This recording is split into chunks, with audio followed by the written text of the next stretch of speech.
Hello everyone, welcome to HNS Glee. So today we are going to start our second lecture about the immunology and our title is the antibody structure. So let's talk about it. First we will be saying that antibodies, these are the globular fractions of serum. So what is this globular fraction? The globulin fraction includes hundreds of the serum proteins, including carrier proteins, enzymes, complement, and these antibodies also. So these are globular fractions of the serum. Now let's come to its structure. So it's Y-shaped. Fine. It's Y-shaped, somewhat like this. So let's have another point, and it's that it's made up of 4 peptide chains, 2 identical light chains and 2 identical heavy chains. So we have 2 different types of the chains, heavy chain and the light chain. What's the weight of the light chain? It's about 22 kilodaltons. And heavy chain has the weight of about 55 kilodaltons. So we can say it is a heteropeptide because it's made up of 2 different types of the polypeptides. Let's now try to draw the structure of the antibody. So let's see if this is the heavy chain and here this is the light chain, this is heavy chain and this is light chain. Fine. So this light chain and the heavy chain are just connected to each other by some disulfide bonds. So these are disulfide bonds. Apart from that, some other hydrogen bonding have been also found there, and we can say the hydrophobic interactions are also there. So this is a disulfide bond that is just holding the heavy chain and the light chain together. This region is known as the hinge region.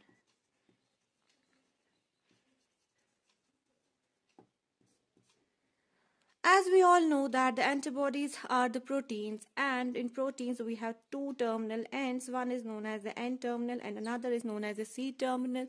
N-terminal is that side where we can see the free amine groups, and C-terminal is that side where we can see the free carboxyl group.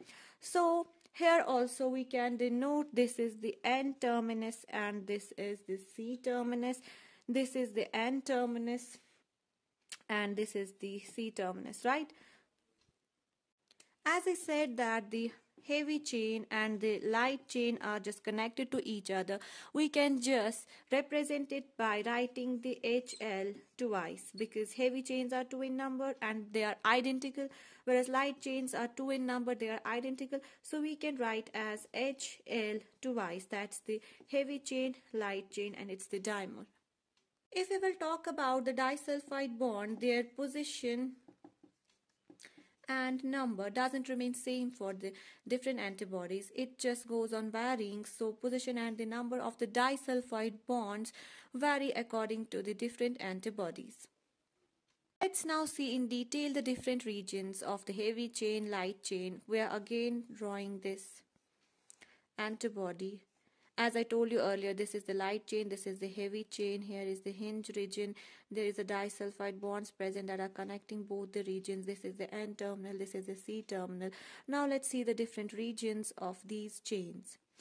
If we will talk about the heavy chain, this is the heavy chain, and you can see we have different types of the regions. We have some half region that's variable and other half it remains the constant. Same here, This is the variable, and the rest of it will remain the same, that we call as a constant region. So what remains constant? The sequence of the amino acids. Here the sequence of the amino acids just seems to be changing. It doesn't remain constant.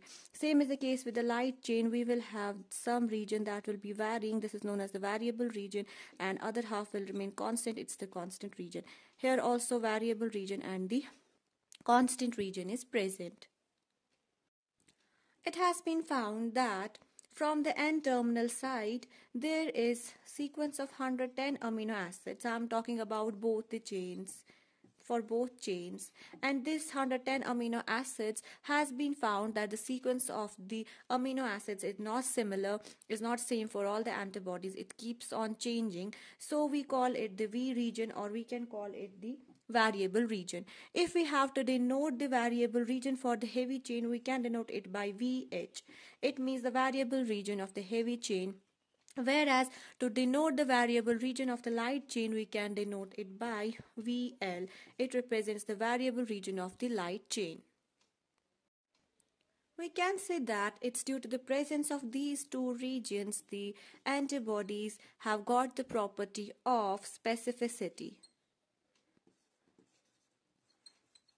By specificity, we mean that the different antigens are encountered by the different antibodies, and how they are able to just produce different type of the antibodies against different antigens by these variable and the heavy variable region and the light variable region. It's due to these two regions.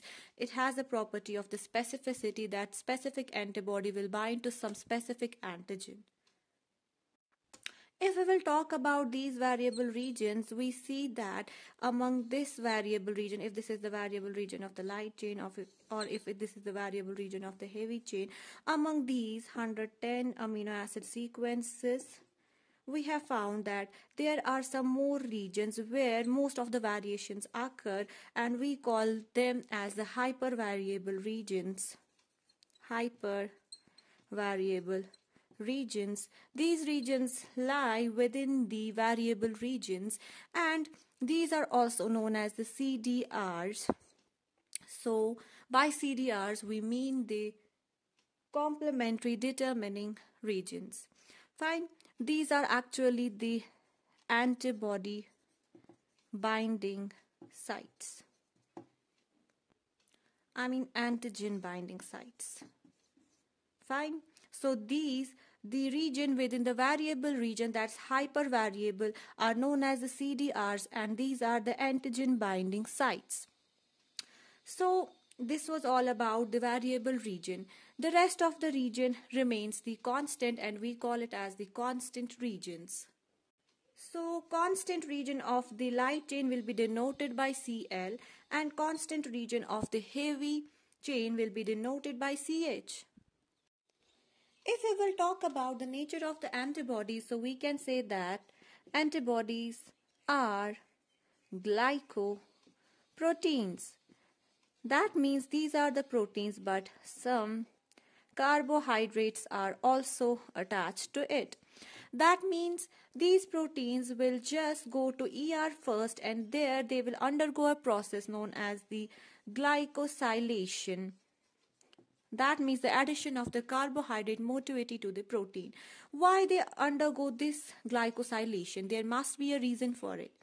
So reason is that antibodies should be soluble in blood. As we know that antibodies are present in various secretions of our body, and they should be soluble there. So what glycosylation does? First one is that it will increase the solubility. Second is it maintains half-life. And the third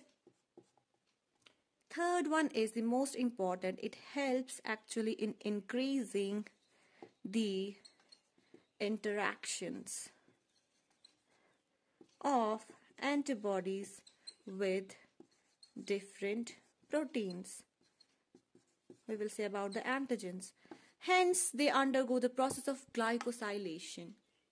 So, thanks for watching this lecture. In our next lecture, we will be talking about some of the experiments, some of the enzymatic and chemical methods that were used by different scientists so that they were able to get the complete structure of the antibodies.